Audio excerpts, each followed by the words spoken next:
A continuación se presenta una breve explicación de lo que debe de contener un estudio económico, debido a que este proyecta una evaluación económica de cualquier proyecto de inversión, ya que permite valorar objetivamente, descubrir y movilizar las reservas internas.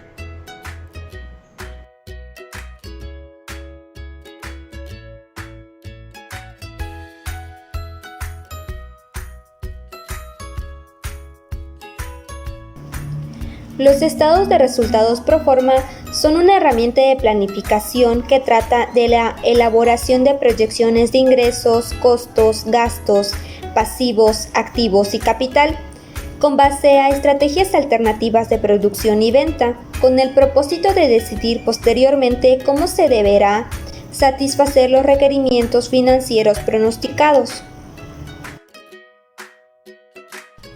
El estado de resultados pro forma proporcionará una proyección de la cantidad de utilidades que se espera obtener en un periodo determinado. En la preparación del estado pro forma se siguen 4 pasos de gran importancia. Número 1 es el establecimiento de una proyección de ventas. Número 2 es la determinación de un programa de producción. Número 3 es el cálculo de otros gastos. Y por último, la número 4 es la precisión de la utilidad, completando el estado financiero pro forma real.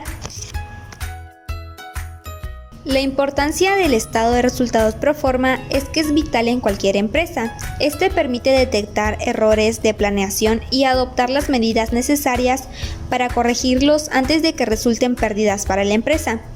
También es importante señalar que los estados financieros pro forma sirven de base para los indicadores financieros que se elaboran al realizar la evaluación financiera del proyecto.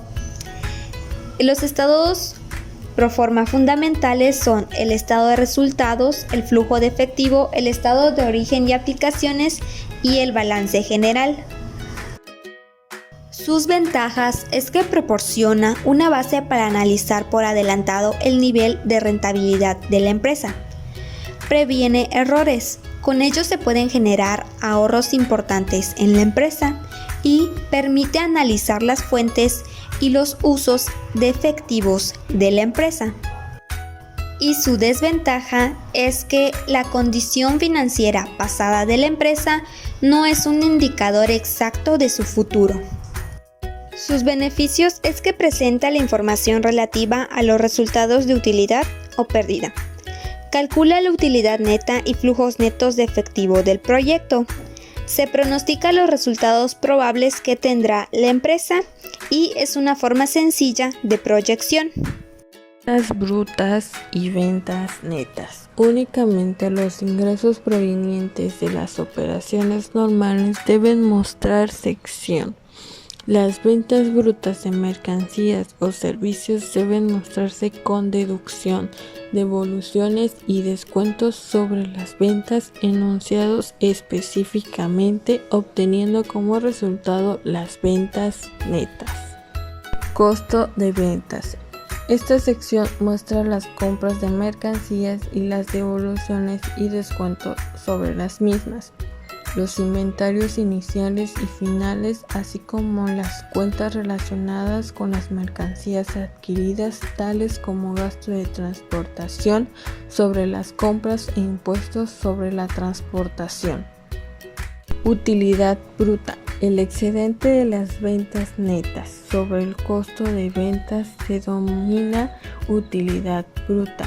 Si el costo de ventas fuera mayor que las ventas netas, la cantidad resultante podrá titularse excedente del costo de ventas sobre las ventas netas o pérdida bruta.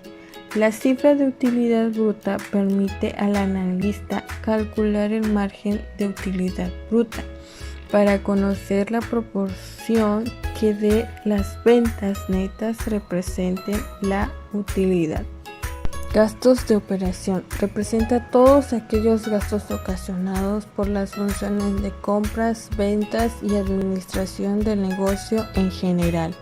Gastos de venta. Comprende los gastos relacionados directamente con la venta y en la entrega de mercancías. Ejemplo de estos son los gastos de publicidad, gastos de entrega como salarios, gasolina, depreciación del equipo de reparto, gastos del edificio destinado a venta, sueldos a gerentes de ventas, gastos de la oficina de ventas, sueldos a vendedores, gastos de embarques, etc.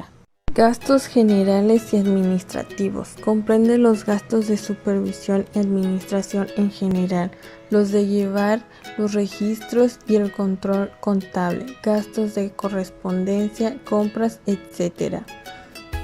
Utilidad de operación. Esta cantidad representa la utilidad generada por las operaciones normales de la compañía antes de deducir otros gastos y sumar otros ingresos.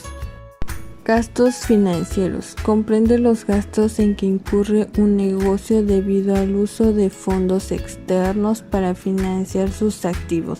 Este renglón incluye los intereses, la amortización del descuento en emisión de obligaciones, las comisiones, etc. Utilidad antes de impuestos sobre la renta y participación de los trabajadores en las utilidades. Constituye la cifra de utilidad contable que estaría sujeta a los gavanes fiscales. Esta cifra no necesariamente coincide con la cifra de utilidad contenida en la declaración que representan las empresas al físico, debido a que los principios que fundamentan la cuantificación de una y otra son diferentes. Impuesto sobre la renta y participación de los trabajadores en las utilidades. Este renglón del estado de resultados se representa el importe de impuesto a cargo de la empresa, así como el monto correspondiente a la participación de los trabajadores en las utilidades de la empresa.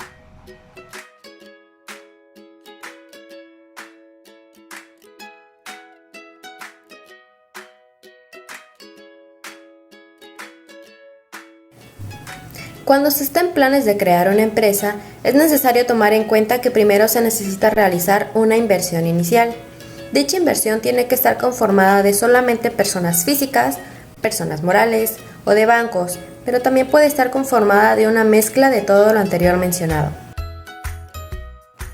La tasa mínima aceptable de rendimiento que un inversionista le pediría a una inversión debe ser calculada sumando dos factores. El primero es que debe ser tal su ganancia que compense los efectos inflacionarios. Y en segundo, es que debe ser un premio por haber arriesgado su dinero en determinada inversión. El valor del premio al riesgo que debe ganarse se considera que, habiendo compensado los efectos inflacionarios, debe ser entre un 10 y un 15%. Pero esto no es totalmente satisfactorio, ya que su valor debe depender del riesgo en que se incurra al haber hecho esa inversión, y como se sabe, cada inversión es distinta.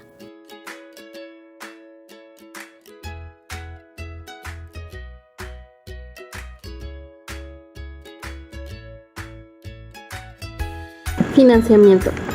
Una empresa se encuentra financiada cuando ésta ha perdido parte de su capital para un préstamo y cubrir cualquiera de sus necesidades económicas.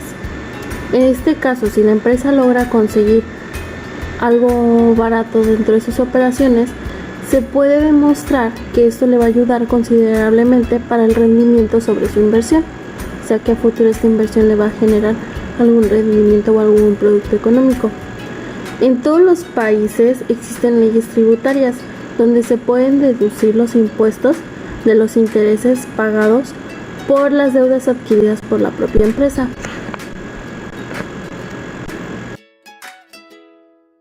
Cuando se pide un préstamo, existen 4 formas generales de pagarlo. La primera es el pago de capital de intereses al final del plazo. La segunda es el pago de interés al final de cada año, y en este caso el interés se cubre sobre todo el año transcurrido. La tercera es el pago en cantidades iguales al final de cada uno de los años del plazo. Y la cuarta es el pago de intereses por una parte proporcional del capital. Básicamente lo que quiere decir el financiamiento es que cuando una empresa está financiada, al momento de solicitar un préstamo, esta cubre sus necesidades financieras para llevar a cabo sus operaciones o sus nuevos productos. La tabla de pagos es una herramienta muy útil donde podemos ver el comportamiento del financiamiento y los intereses a través del periodo por el cual se fue solicitado. Estas tablas se dividen en los 4 tipos de pago, que es el pago de capital, pago de intereses, pago de cantidades iguales y pago de intereses y una parte proporcional del capital. Para llevar a cabo el pago de capital e intereses al final del periodo, es muy sencillo de calcular. Solo se va a aparecer al final de ese periodo el pago de la suma total. La fórmula es pago de fin de año es igual a pago principal más intereses. Por ejemplo, si se quiere calcular un capital de la cantidad, el capital es de 1,000 y el interés anual es de 12,000, la ganancia de interés va a ser el monto menos el capital inicial, que esto va a ser, como en el caso del ejemplo, 1,120 menos 1,000. La ganancia o el interés que generó esta transacción va a ser de 120 pesos. Para llevar a cabo el cálculo de los intereses al final de cada año, se puede utilizar con la siguiente fórmula. Intereses es igual a capital inicial por tasa de interés por número de periodo de tiempo. En este caso puede ser años, meses, semestres o bimestres. En este ejemplo lo que se quiere calcular es cuál es el interés que va a pagar la empresa si solicitó a una institución bancaria un préstamo de 180,000 pesos con una tasa de interés del 33% con un plazo de 6 años para cubrir el adeudo.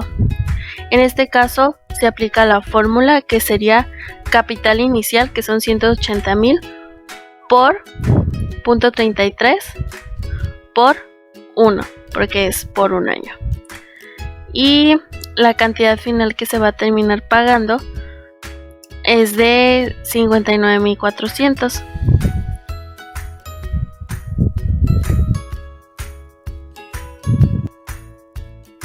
En el caso del tercer pago, que es pago de cantidades iguales, se debe de llevar a cabo una fórmula para determinar la cantidad que se va a pagar cada año, la cual va a ser constante en todos los años durante el financiamiento.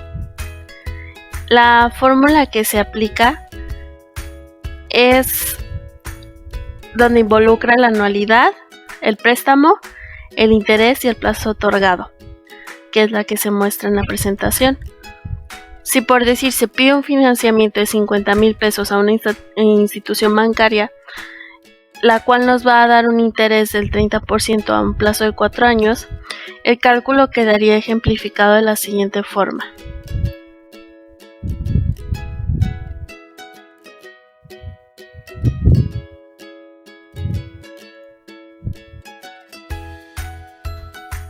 En el caso del último pago, que es el pago de intereses y una parte proporcional del capital, es donde el pago de intereses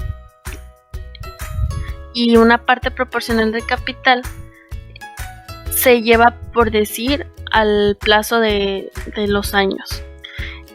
En este caso, en la columna del pago hecho a capital, aparecerá cada año la cantidad de 4 millones, que es el 20% de la deuda total.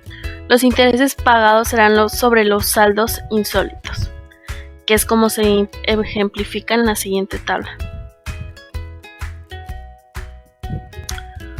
Otro ejemplo que se puede mostrar es el financiamiento de un auto. Se puede financiar un vehículo con el valor total de 200,000 pesos a 4 años, con un pago de capital de 25 cada año y un interés del 40.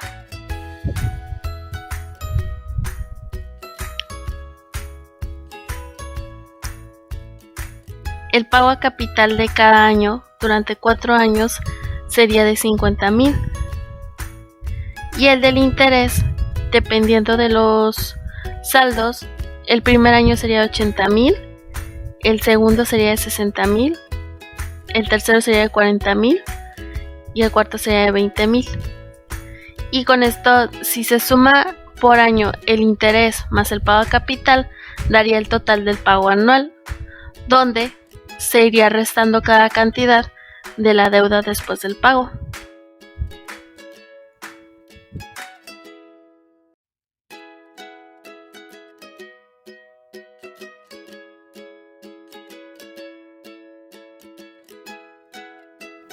La igualdad fundamental del balance es activo igual a pasivo más capital, donde activo significa todas las pertenencias de la empresa, ya sean materiales o inmateriales. Pasivo significa todo tipo de obligación o deuda que se tenga con terceros. Y capital son todos los activos de la empresa representados en dinero o en títulos pertenecientes a los accionistas o que pertenecen a los propietarios directos de la empresa. Lo que significa que todo lo que tiene de valor la empresa, activo y capital de trabajo, le pertenece a alguien. Este alguien puede ser terceros tales como instituciones bancarias o de crédito, y lo que no se debe entonces es propiedad de los dueños o accionistas.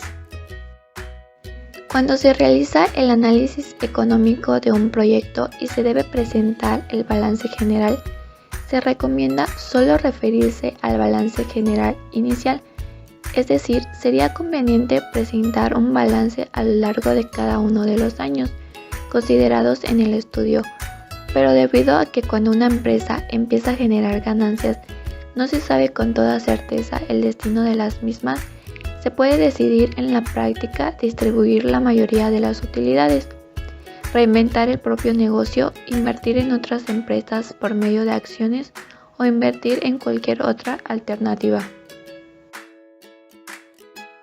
El balance general tiene como objetivo principal determinar anualmente cuál se considera que es el valor real de la empresa en ese momento. El análisis del estado de resultados es importante dentro de una empresa porque es la que se encarga de calcular el beneficio real de la operación de la planta y se le llama pro forma porque es la función que hace el evaluador, la cual es proyectar los resultados económicos de la compañía. El costo de capital es fundamental cuando una empresa está en planes de crearse porque para esto se necesita que haya una inversión inicial, mientras que la tasa mínima aceptable de rendimiento debe entenderse como un premio por haberse arriesgado a invertir. Si la empresa está siendo financiada, se debe realizar una evaluación económica acerca de los intereses y pago principal. Por último, se puede mencionar que se entiende como balance general al estado financiero que se encarga de determinar el valor de la empresa actualmente, siendo este muy dinámico pero difícil de realizar de manera correcta.